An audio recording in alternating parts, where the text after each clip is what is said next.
Hi, everyone. This is Dr. Tim Clinton. Thank you so much for listening today to Family Talk, a radio production of the Dr. James Dobson Family Institute. I wanted to take a moment to tell you a little bit about our growing ministry here. This new institute is continuing Dr. Dobson's life work by fighting for marriages and families. It's no secret that our Christian values are under attack, and we must stand up for righteousness and biblical truth unashamedly. We believe this new institute is doing just that. I urge you, take a moment, would you, to learn more at the DobsonFamilyInstitute.com. DobsonFamilyInstitute.com. Aside from our Family Talk broadcast, there are 3 other divisions through which we're continuing this legacy of work. The first one is our educational partnerships with colleges and universities to encourage the next generation. Secondly is the Dobson Policy Center. It keeps you informed on how the political arena influences the family.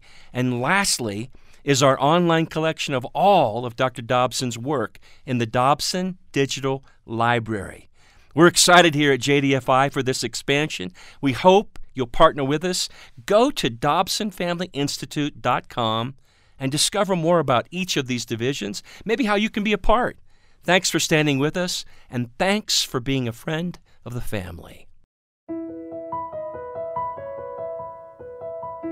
Today on Family Talk. Hello, everyone. You're tuned in to Family Talk, the radio division of the James Dobson Family Institute. I'm Dr. James Dobson, your host of this daily program. Well, today we're going to continue with a presentation from David Meece. He's a Dove Award-winning Christian artist and a former child prodigy. David was such a gifted pianist, and he toured the world as a teenager. He was even awarded a full ride to the prestigious Peabody Institute at Johns Hopkins University. Despite the incredible recognition that David received for his musical talents, he struggled. He struggled with depression and even contemplated suicide. Those feelings were a direct result of an alcoholic father who was both physically and verbally abusive to David's whole family. Now, in the first part of this presentation, David talked about what life was like for him. On one occasion, his father was so drunk that he crashed his car into David's bedroom. David recalls his father stumbling out of the car and pointed a gun at his face and told him that he was worthless. That traumatic incident and those harsh words haunted David for many years, even into his adult life. Now, we're going to begin today's broadcast as David continues to express the deep animosity that he had toward his father. He will also explain his emotional journey of processing his pain and understanding the importance of forgiveness. Now, there's the key to this broadcast. Forgiveness. How do you forgive a father who would do things like this alcoholic man did to his family, and especially to David? That's what we're going to hear about today, because the Scripture demands that we do it. But how do you do it? Here's the remainder of David's story on this edition of Family Talk.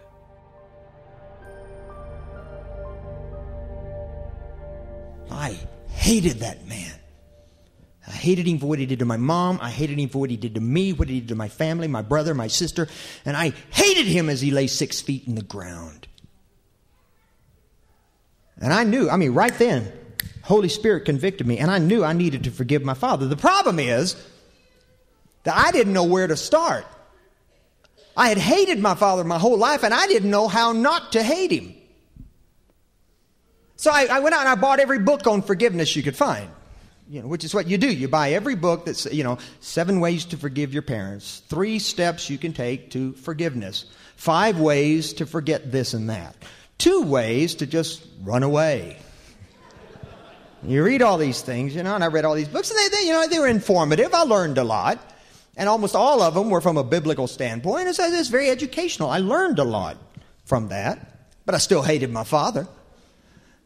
I started going to my pastor, meeting with him all the time. I started going to my counselor. My pastor put me in touch with a Christian biblical counselor, somebody who was familiar with somebody who came from such an abused background. And he began working with me. Every week I'd go see them and we'd talk for an hour, sometimes 2 hours, and try to work through memories, bringing up memories. Working on techniques, doing this and that and the other. He got me into a Christian group with 15 other Christian men who all hated their fathers, so we could all sit around talking about how much we hated our fathers together. And you know how you do, well, you think that's bad. Well, you hear what my dad did. And then somebody goes, oh, that's nothing then. Well, you hear what my dad... I spent 2 years trying to forgive my father. I read all the books. I did all I went to the therapy groups. I went through the counseling. All of it is fine. But after 2 years, I hated him worse. And I went to my pastor, my counselor, and I said, when am I going to be well here? Because that's what we want. We think that if we just go through the motion, if we go through then everything's fine, because that's the way we like to think of it. But the problem is, what we are forgetting is that God, first and foremost, wants us to trust Him to bring about the healing and the things that we need in our lives. And if we could just go out and do these little things like this, and accomplish it, we don't need Him. And He wants us to come into fellowship with Him. He wants to reveal Himself to you. You say, well, I don't even know if there is a God. Well, the problem is that you've not been willing to take the steps that are necessary for Him to be able to reveal Himself to you. He's right in front of you, but like the two men on the road to Emmaus, the two disciples who didn't recognize Jesus when He was walking along talking to them, they didn't see Him because they weren't looking in the way that they expected Him to be. He didn't come in that particular way. And God wants to show Himself to you in such a way that your faith will never be shaken again. But that will never happen until you are willing to say, God, I can't do this, but I'm going to choose to believe that you can. My pastor told me, he said, Dave, you're going to have to trust God. We can't heal you. There's only one great physician, and it ain't us. My pastor told me, David, you're going to have to just trust God, and you're going to have to just ask Him to do the healing, and it's going to be in His time, His way, His set. Well, that's where it gets tough. Because we like to be in control, don't we? Now, we like to know that we can do this. We can fix it. We're a people of fixing. We like to be able to fix things. Well, if there's something wrong, we can do this, and we'll fix it. But you see, God says, no. Apart from me, ye can do nothing. And sometimes He has to allow us to fall flat on our face and nearly kill ourselves trying to fix something before we realize that without Him, we can't fix anything. Yeah? Some of you say, well, God's never shown Himself to me. Well, that's because you're trying to find Him. Truth is revealed. It is a result of God reveals Himself to you. And when He does it and you see it, you know. You know that that ain't mind games. That's not something people told you. It is real. Anyway, let me tell you what happened. Months passed after that. And my pastor said, you just got to pray it through. Now, people tell you to pray. We'll pray about it. And sometimes we feel like that's not anything. Well, listen, prayer is everything. Every night I prayed the same prayer. God would take that hatred out of me because I didn't want to hate my father. I just didn't know how not to. Months passed. I just finished a concert. I was out on the road doing another tour, and I'd gone back to my hotel room, and I was flipping channels on the TV when something came on that made me think of my dad. Couldn't tell you what it was. But all of a sudden, man, I just started feeling all those old feelings welling up. Now, some of you can relate to this. I know you can. I had this place in the pit of my stomach. And some of you who've been really wounded, people tell you, well, just forget about it. Just forgive and forget. And you know it's not that easy. Because sometimes those wounds and those cuts, that betrayal, that stab in the back has cut so deep that you know you can't get rid of it yourself. You can't fix it. I had this place down in the pit of my stomach. And every time anybody would ever mention my father or ask me about my dad, it's just this place in the pit of my stomach would just start to turn. And it kind of made me feel sick. I didn't want to talk about him. Most of my life I was that way. Just kind of stuff it and go on. My pastor, my counselor told me 1,000 times, man, when you start getting those feelings, instead of stuffing them, lean into them, because God is a big enough God to deal with anything going on inside of you. So I closed my eyes and began to pray the same prayer I'd prayed 1,000 times, that God would take this hatred out of me, this anger out of me. I don't want to hate my father. And I finished the prayer. I started to open my eyes, and something profound happened. Just a few minutes ago, I was telling you that if you're willing to allow God, if you're willing to trust Him, choose to believe in Him and obey Him, the Bible says He will show Himself to you. Let me tell you what happened here. And this was one of those aha moments when the light comes on and you go, whoa. I'd finished that prayer and I started to open my eyes up, and suddenly I saw standing in front of me my dad. Listen to me. I mean, my hair stood up on my back. I stand there. It's like I saw. My dad had been dead 2 years at that point, people. But I saw my dad. I knew it was him. But I didn't see him as the abusive adult alcoholic. What I saw him as was as a little boy. I'm telling you, I was sitting on the edge of this bed, and I started opening my eyes, and I saw this vision. I mean, it was a vision. You know, but I mean, it was so real. I could almost like touch him. But I saw this little boy shaking in front of me. I knew it was my dad, but he was like this little kid. And he was crying and he was terrified. I looked at him, a little boy who himself was struggling, hurting, wounded, trampled. And I sat there looking at that little boy. And it was at that moment that God suddenly began to give me understanding. Because I suddenly was looking at this little boy. And all of a sudden, I saw a little boy who himself had been abused. All of a sudden, I saw a little boy with so many insecurities and feelings of inadequacy that he had never known how to deal with. No one ever loved him with wisdom. So he began running any place he could to numb the pain. And he did anything to escape the pain. The pain, the reality of that he was worthless, that he wasn't good enough, that he was not smart enough, that he wasn't talented enough. And he did anything to run from that feeling of hopelessness that just chased him everywhere he went. And he tried everything to numb the pain, anything to numb that gnawing pain that he's not good enough. And he tried to be a successful musician, and he was. But that didn't solve that problem inside of him. He tried to be a successful businessman. That didn't do it either. He tried this, he tried that, he tried 1,000 things, and nothing would stop the pain that was overriding everything he knew until he found alcohol and drugs. And it did numb the pain. It also killed him. And nearly killed all of us in the process. And I sat there looking at that little boy shaking and trembling and crying in front of me. And I felt myself starting to tear up, and suddenly I felt something I can only describe as like a shot go through me. And I doubled over on the bed, and I just began to sob and weep and cry uncontrollably for I don't know, for hours, I guess. I don't know. I was laying there, and it's just that wailing kind of crying. You know, it goes so deep that you can't even find words. You're just wailing. It's just almost unspeakable what was going on. And I was crying and crying and crying, and I cried till all tears were gone. It wasn't anything I could even control. But when all the tears finally ran out, something occurred to me. That I wasn't crying for myself like I had in the past, or for my mother, or for my brother or sister. I wasn't crying out of disappointments or feelings of betrayal or woundedness. I wasn't crying because I had been crushed and shattered as a kid. No. I realized something. I was suddenly crying for my dad. And I laid on that bed, guys, and all of a sudden, I don't know how else to say it, just like something just all of a sudden, I just wanted so much to put my arms around that little boy and tell him that I loved him. Well, I don't think I ever told my father that I loved him.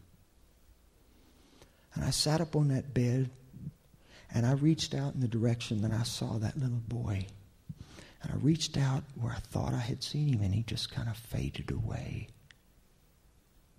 But as he faded away, it's as though God's hand, and I don't know how else to describe it except that it was like a physical sensation, guys. It was like God literally reached down inside of me. I mean, I could feel it, and just started just breaking a lifetime, that big black tar glob that sat in the pit of my stomach, making me sick my whole life, suddenly just began to break up. Suddenly, and I felt it just suddenly, it's like God grabbed it and just started pulling it out. All of a sudden, I started feeling it just flowing out of me, and I knew right then that I had forgiven my father. And for the first time in my life, I really loved my dad, because through God's grace, I was finally able to look past my pain and see his. That was the essence of what the forgiveness was about. That's what Christianity is about. It's about being other-centered, looking past our pain and seeing theirs. You see, that's what Jesus did when he looked down from the cross at Peter, who had denied knowing him, at the disciples who had deserted him, at the people that were mocking and jeering. And what did Jesus say? He said, Father, forgive them. They don't know what they're doing. He looked past his pain and he saw theirs. But second of all, and I want you to remember this and take this home with you if you don't remember another thing. Jesus demonstrated right there the key to understanding others, which leads to the forgiveness that we need inside of ours. Hanging from that cross, he prayed. And he prayed for those that were killing him. He was praying for those who were hurting him, for those who had betrayed him, for those who hated him, who wounded him, for those who wished him dead. He prayed for them. Because something amazing happened. You see, that's what I had been doing. When you get on I'm not talking about praying about somebody. I'm talking about praying for them. And this is something I'm telling you I have learned through personal experience is true. When you get on your knees and you start praying for those who spitefully use you, for those who hurt you, when you get on your knees and start praying for them. I mean, I've had people that it was hard. I mean, sometimes I had to just make myself get on my knees and pray for them for a few days or a couple of weeks even before I could swallow good. But every time I ever did that, God began to give me understanding. The reason you have anger and hatred towards somebody is because you don't understand them. It's really hard to be angry at somebody that you understand. It's really hard to hate somebody that you understand. The reason you hate them and the reason you hurt, because you don't understand them. And the only one who can give you that understanding is the Holy Spirit himself. And when you get on your knees and on purpose, not pray about them, but pray for them, healing begins. Understanding comes. I am telling you, it works. When Jesus was hanging on the cross, he looked past his pain and saw theirs. And he prayed for them. Many of you here tonight have come from a place where you've been really wounded. You come from a place where you felt abused, or you felt taken advantage of, or you felt betrayed. Somebody that you loved and that you gave everything to suddenly just turned on you and left you dying and out in the cold. And it hurts. And I know it hurts. Been there myself more times than I care to think about. But the question is, are you going to allow that hurt to destroy you? Are you going to allow the past to prevent you from having a future? So then the answer is up to you. Are you willing to say, God, give me the understanding I need? Are you going to be able to pray for that person in spite of it all? Because when you do that and obey God, he will show himself to you. A few years ago, I wrote a song called My Father's Chair. It actually started out as a poem. I was reminiscing about some of the things that happened when I was a kid, how painful they were. Sometimes it's very helpful to retrieve memories. My counselor used to have me write them out on paper, or just kind of sit and look at it, not to show it to anybody, not to send it to anybody, just to write it down, sometimes help you get a perspective on it. It's very therapeutic. I like to write poetry, so when I have memories, I usually write poems about it. I remember one particular instance where after the gun incident, my father and mother divorced. But there was always that part of me that wished that somehow they'd get back together. My dad would stop drinking and drugging and would come home and everything would be fine. I remember one night when I was about 11 years old, hearing a car I thought was my dad's car. And in spite of all that he'd done, there was still that part of me as a kid that wished everything could be okay. And I thought I heard his car, and I ran downstairs to my family room, and I looked out the window, and it was one of the neighbors. It was middle of the night. I remember just how suddenly lonely I felt. And I sat down on the floor and I looked over at this old chair my dad used to sit in all the time. Anyway, I wrote a poem called My Father's Chair describing what I saw. And the chorus of it goes, my father's chair sits in an empty room. My father's chair was covered with sheets and gloom, for no one was there in my father's chair. And after I finished writing this little poem about that memory, God began to speak to me. And he said, David, okay, that happened to you, sure. We all have a lot of things we go through and struggle with. But the answer isn't what happened to you. That's not important. What have you learned from it? How have you grown from it? And one of the things I learned was how crucial it was for a father to be there for his kids. And how I wanted more than anything else for my kids to look at my chair and say, my father's chair is a place of love and unconditional acceptance. And I wrote a second verse to that poem about how I want my kids to see my chair. And the chorus of it goes, this is what I want my kids to say. My father's chair sits in a loving room. My father's chair, no matter what I do, love's always there in my father's chair. And I no sooner finished writing that second verse of that poem when suddenly God's presence just descended upon that room. And I suddenly saw something. Once again, here's God revealing it to me. I suddenly began to understand and see something that I'd always known intellectually, but I'd never been able to turn the head knowledge into heart knowledge. And that was that my real father was not that abusive adult alcoholic that I grew up with. My real father was my Father in heaven, and he never left his chair for 1 second.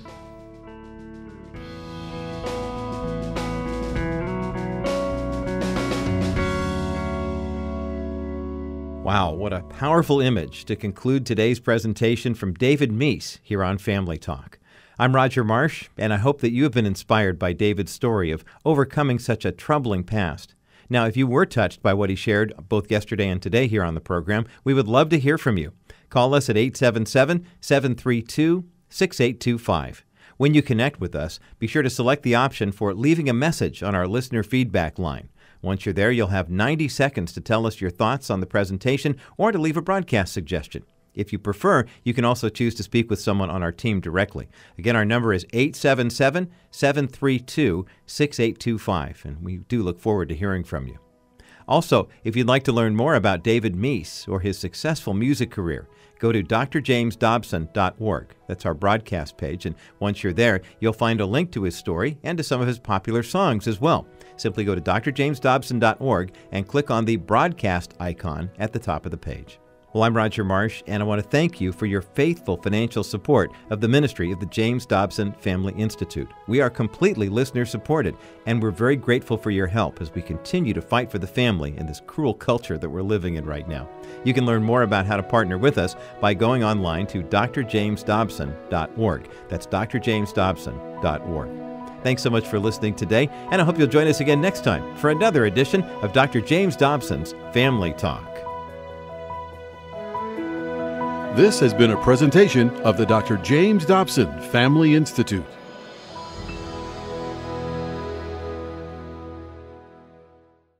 Well, thank you, everyone, for tuning into our program today. You may know that Family Talk is a listener-supported program, and we remain on the air by your generosity, literally. If you can help us financially, we would certainly appreciate it. God's blessings to you all. That's right, Dr. Dobson. And friend, thanks to generous listeners like you, Family Talk can reach more and more listeners with practical help and encouragement. To support Family Talk, go online to drjamesdobson.org or call 877-732-6825. Hi, this is Dr. Tim Clinton with the James Dobson Family Institute. Thanks for listening to today's broadcast.